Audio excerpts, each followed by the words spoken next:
ఈయనిచ్చే ఆసరా సంవత్సరానికి 1800 అప్పుడప్పుడు కొంతమందికే వస్తుంది. నేనిచ్చేది కొంతమంది కాదు.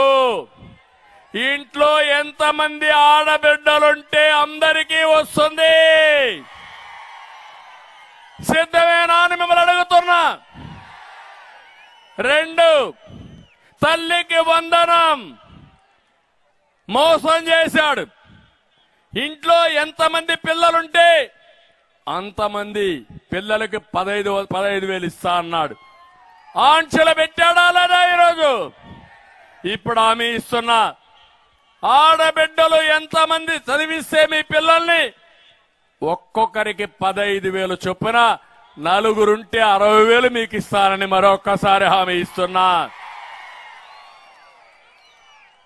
దానివల్ల మీ పిల్లలు మనకు ఒక ఆస్తి. వాళ్లే భవిష్యత్తుకు నాంది. వాళ్ళని అభివృద్ధి చేసే బాధ్యత నాది. వాళ్ళని పెంచే బాధ్యత మీదని మా చెల్లెమ్మలకు అక్కలకు మరొక్కసారి విజ్ఞప్తి చేస్తున్నా.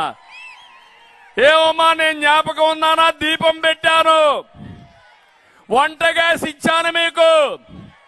కట్టెల పొయ్యితో మా అక్కలు చెల్లెళ్ళు అవస్థపడుతున్నారని ఒకప్పుడు మా తల్లి కట్టెల పొయ్యితో వంట చేస్తూ కళ్ళలో నీళ్లు వస్తా ఉంటే నేను చూశాను. ఆ బాధ గుర్తుపెట్టుకొని నా ఆడబిడ్డలు ఎవరు కళ్ళల్లో నీళ్లు రాకూడదని వంట గ్యాస్ ఇచ్చాను. తల్లి జ్ఞాపకం ఉందా అని అడుగుతున్నా. ఆ వంట గ్యాస్ ని పక్కన పడేసే పరిస్థితి తీసుకొచ్చాడు ఈ జగన్మోహన్ రెడ్డి.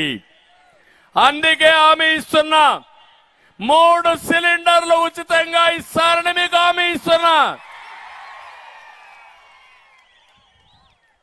అంతేకాదు, మా ఆడబిడ్డల్ని ఇంట్లో నుంచి, వంటింట్లో నుంచి బయట నేనే తీసుకొచ్చా.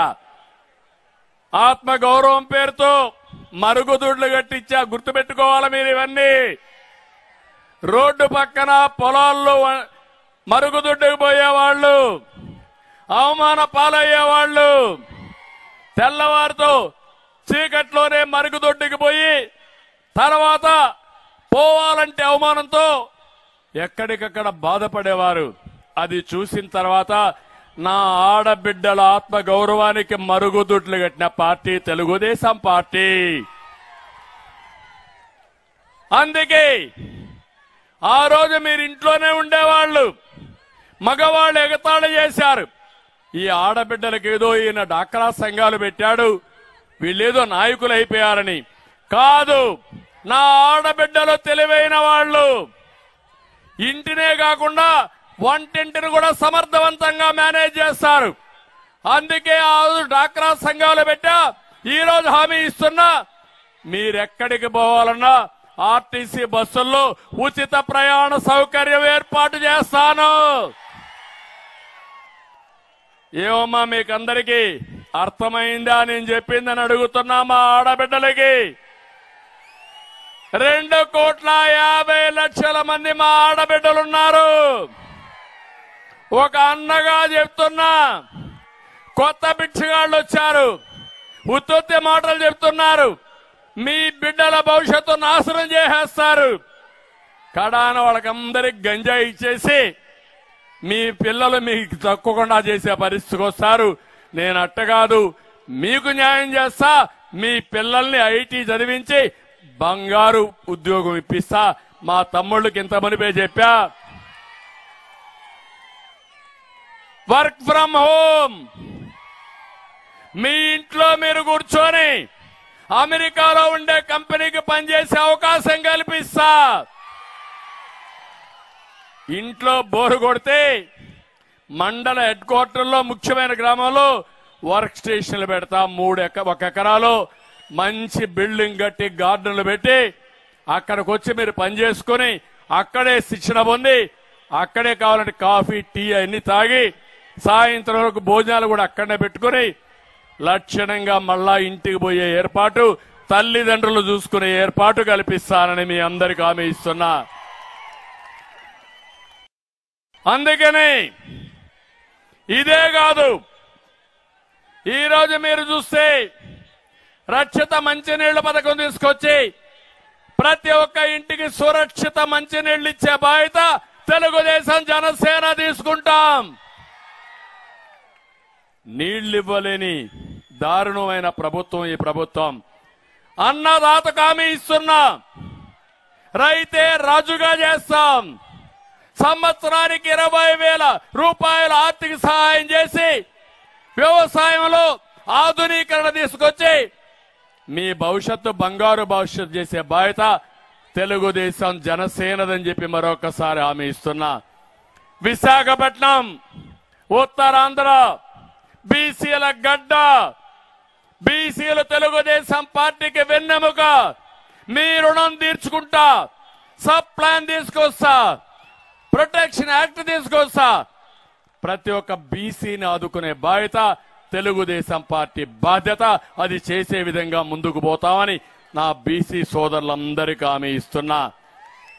నేను ఒకటి పింఛన్ తీసుకున్న వాళ్ళందరికీ ఒకటే విజ్ఞప్తి చేస్తున్నా. ఎవరు తెచ్చారా ఆ పింఛన్లు? ఫస్ట్ ప్రారంభమైంది ఎన్టీ రామారావు గారి పీరియడ్ లో 35 రూపాయలు, దాన్ని 75 రూపాయలు చేశాం. తర్వాత అన్ని ప్రభుత్వాలు కలిసి 200 రూపాయలు చేశారు. నేను వస్తానే 14లో ఆర్థిక ఇబ్బందులున్నా ఒకేసారి 200 రూపాయలు 1000 చేశా, 1000 రూపాయలు 2000 చేశా. అంటే 5 ఏళ్లలో 10 రెట్లు పెంచిన పార్టీ తెలుగుదేశం పార్టీ. అవునా కాదా అని మిమ్మల్ని అడుగుతున్నా. జ్ఞాపకం ఉందా అని మిమ్మల్ని అడుగుతున్నా. ఇప్పుడు మాట్లాడుతున్నాడు ఈ ముఖ్యమంత్రి. అంచెల వారీగా పెంచాడంట. ఎంత పెంచావు? 2000 నుంచి 5 ఏళ్లలో 3000 పెంచి 250 పెంచి గొప్పలు చెప్పుకుంటున్నాడు. నేను ఒకటి హామీ ఇస్తున్నా, మీ ఇంటి దగ్గరని మొదటి తారీఖున అందరికీ పింఛన్లు ఇచ్చే బాధ్యత తెలుగుదేశం జనసేన తీసుకుంటాం. అంతేకాదు మళ్ళీ ఆలోచిస్తున్నా, పింఛన్లు ఎంత పెంచాలనో పెంచే బాధ్యత కూడా మాదని మీ అందరికీ హామీ ఇస్తున్నా. ఒకప్పుడు నాకు అనిపించేది, ఒక పక్క పింఛన్ ఇచ్చి అన్నా క్యాంటీన్ పెడితే 5 రూపాయలకే పూటకు భోజనం, 3 పూట్ల భోంచేసే 5 రూపాయలు, నెలంతా భోంచేసే 450 రూపాయలు. నేను ఆ రోజు పింఛన్ ఇచ్చింది మీకు 2000 రూపాయలు. అంటే 1550 రూపాయలు మీకు అదనంగా ఇచ్చిన పార్టీ తెలుగుదేశం పార్టీ ఖర్చుల కోసం. అందుకనే ఇంకోటి కూడా చెప్తున్నా మీ అందరికీ, ఈ పింఛన్ ఇచ్చిన తర్వాత ఎవరన్నా బయట పోతే 3 నెలల్లో ఎప్పుడొచ్చినా పాత బకాయిలు కూడా మీకు ఇచ్చే బాధ్యత తెలుగుదేశం ప్రభుత్వం తీసుకుంటాం, జనసేన ప్రభుత్వం తీసుకుంటాం. అది ఎప్పుడు కావాలంటే అప్పుడు ఇస్తామని చెప్పి కూడా నేను మీకు తెలియజేస్తున్నా. ఇంకో పెక్క పేదవాళ్ళందరికీ హామీ ఇస్తున్నా. ఒకప్పుడు 2 సెంట్లు భూమి ఇచ్చాం ఇంటి జాగా కోసం. వీళ్ళు ఇచ్చేది 1 సెంట్ అంట.